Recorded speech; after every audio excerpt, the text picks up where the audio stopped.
Assalamualaikum warahmatullahi wabarakatuh. Perkenalkan, nama saya Taufik Rahman. Saya akan mereview film Dua Garis Biru guna memenuhi tugas UTS Psikologi Sosial.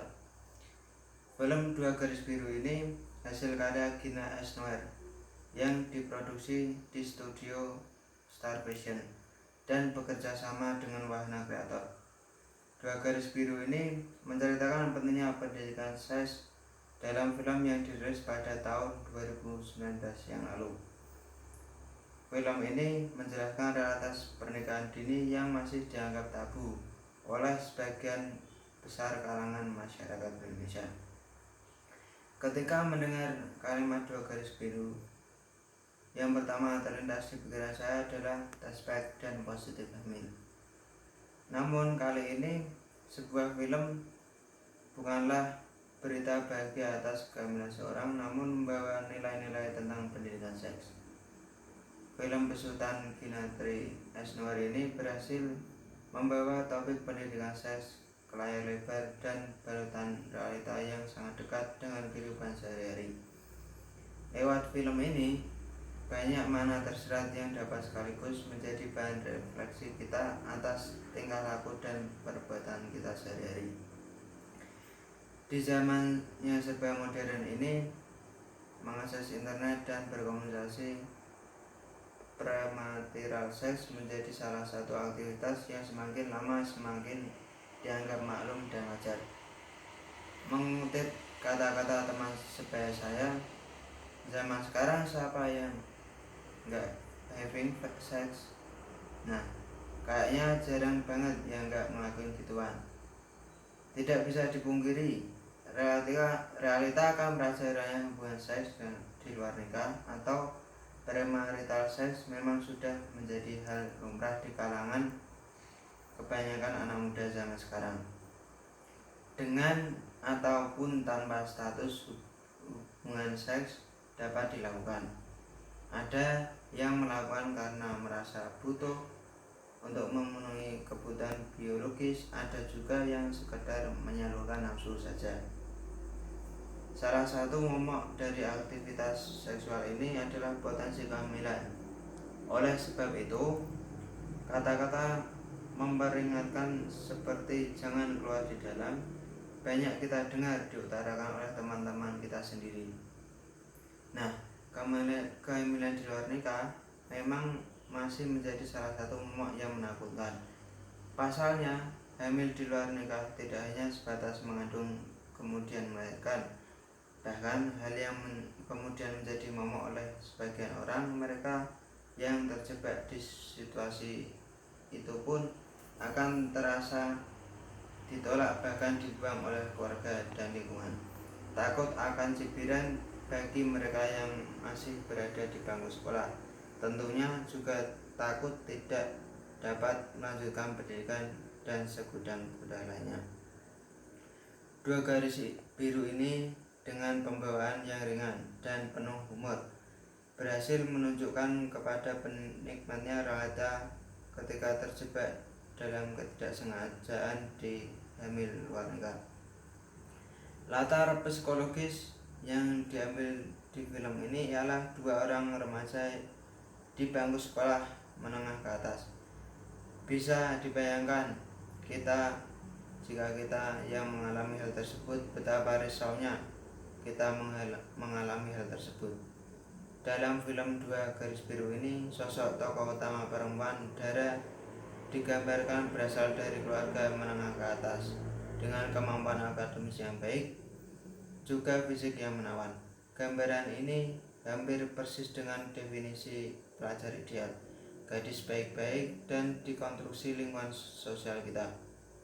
Dalam kehidupan sehari-hari, seringkali penggambaran tokoh seperti ini berada di luar gambaran kita tentang anak-anak yang mungkin melakukan kenakalan. Sosok yang hampir sempurna, baik seringkali dianggap tidak mungkin melakukan hal-hal yang kurang terpuji menurut konstruksi sosial, berhubungan badan di luar nikah dan hamil misalnya. Sementara tokoh utama laki-laki bernama Bima digambarkan sebagai sosok yang berasal dari keluarga menengah ke bawah dan tidak terlalu pintar.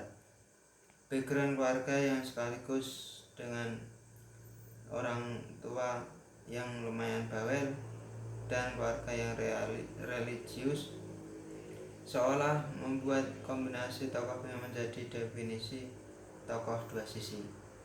Sisi pertama nggak mungkin nakal, didukung oleh banyak pemikiran lingkungan sosial. Kita berekspektasi bahwa orang yang kurang mampu harus giat belajar, mendapatkan ranking dan macam sebagainya, atau dalam bahasa yang lebih singkat tidak neko-neko. Nah, sisi yang kedua, kok nakalnya nggak tahu diri. Nah, kalimat itu merupakan lanjutan dari sisi yang pertama. Ketika ekspektasi terkait gambaran sisi yang pertama ternyata tidak memenuhi, maka kerap sekali dilontarkan mulut orang banyak adalah udah miskin, hamilin anak orang lagi, nggak tahu diri banget. Nah, dari penggambaran tokoh yang disajikan, menurut saya pribadi sudah sangat mempresentasikan kehidupan sosial masyarakat kita. Lanjut ke inti dari film ini, di mana tokoh Dara yang masih berstatus pelajar akhirnya harus berhadapan dengan keadaan di mana ia tidak dapat lagi menyembunyikan kehamilannya dari pihak sekolah maupun keluarga. Konflik yang terjadi adalah sekolah meminta Dara mengundurkan diri sementara tidak memberikan sanksi kepadanya. Miris, namun inilah yang terjadi jika hal ini terjadi di kehidupan kita. Dari konflik ini menggambarkan bahwa perempuan selalu menjadi sosok yang seolah menanggung akibat dari permasalahan ini seorang diri dan menjadi pusat kesalahan. Ujung-ujungnya, ketika belum siap menanggung kehamilan, jalan singkat yang dipilih ialah aborsi. Begitu pula sempat hampir dilakukan Bima dan Dara dalam film tersebut, sama dengan fenomena hamil dan ditinggal kabur.